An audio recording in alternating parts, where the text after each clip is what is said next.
Hello, everyone. Nice to see you all again. This is lesson 26. It is Wednesday, April 15th, normally tax day. Ironically, I got my stimulus check today, as probably a lot of Americans did, so that's good news. I hope you enjoyed the two Titanic lessons. I think using the picture background helped explain things a little better. I want to talk to you today on a more serious note. This will be brief, and no, this is not a history lesson, though someday it may be. Perhaps in some ways it will ultimately be taken as a message of hope, because that's what we all need right now, hope. First, a little humor, perhaps. I saw an interesting news piece about remote learning in America. They started with a clip from Apollo 13 and Jim Lovell's famous line, "Houston, we have a problem." Apparently, there are 55 million school kids in this country. All of them are at home and trying to remote learn, and more than 20% of them have no access to the internet. In Austin, Texas, a school district there is deploying school buses to send out Wi-Fi signals in certain neighborhoods.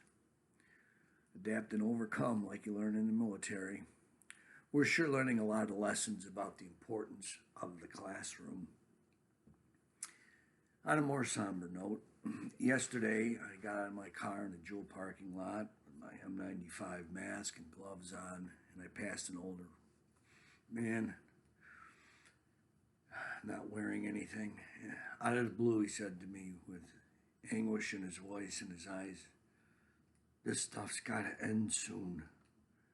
I said, "You sure got that right." I felt bad for him. His mental anguish was quite evident. For a moment, I actually felt anger about this situation, anger at this evil virus. I wish it was an enemy soldier that could be destroyed, but of course it's not. It was a reminder to me that so many people must be suffering mental and emotional issues, and most likely suffering in silence.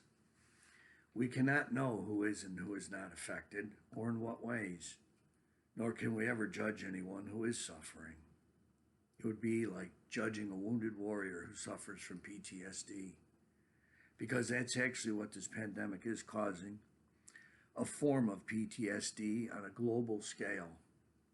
Those of us who are living through this now will never forget it. I'm writing my book to help future generations understand what it was like. That's the purpose of it.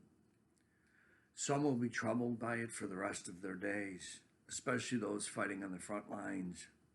Theirs is a different type of battle, direct face-to-face combat with the enemy and its victims. The horrors they face will haunt them long after this passes. For the rest of us, especially those who are only working from home, like me, our struggles are different and exist only in our hearts and minds. But this is real for everyone. Excuse me. No matter what your position in life. Let me be perfectly clear. No one, not even me, is immune to its effects to some degree. I'm not a psychologist. I'm a historian. At least I am now. But it is my guess that under these conditions, all feelings and emotions may seem greatly exaggerated, both the good and especially the bad. During the darkest days of the American Revolution, Thomas Paine wrote the famous line, "These are the times that try men's souls."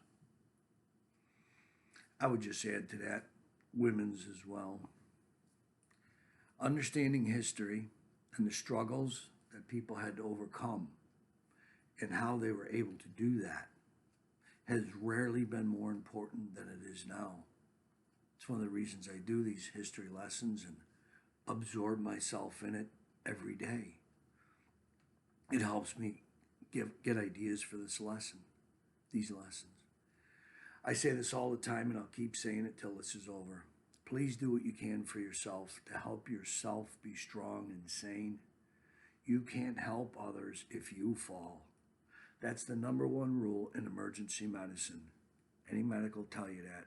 And it certainly applies during this emergency. Second, do what you can to help others. Remember that our actions now, all of them, will echo through the ages. I guess what I really want is for every single person to understand that no matter what you may be feeling right now, you are not alone. I saw a great saying the other day. We may be apart, but we're all in this together.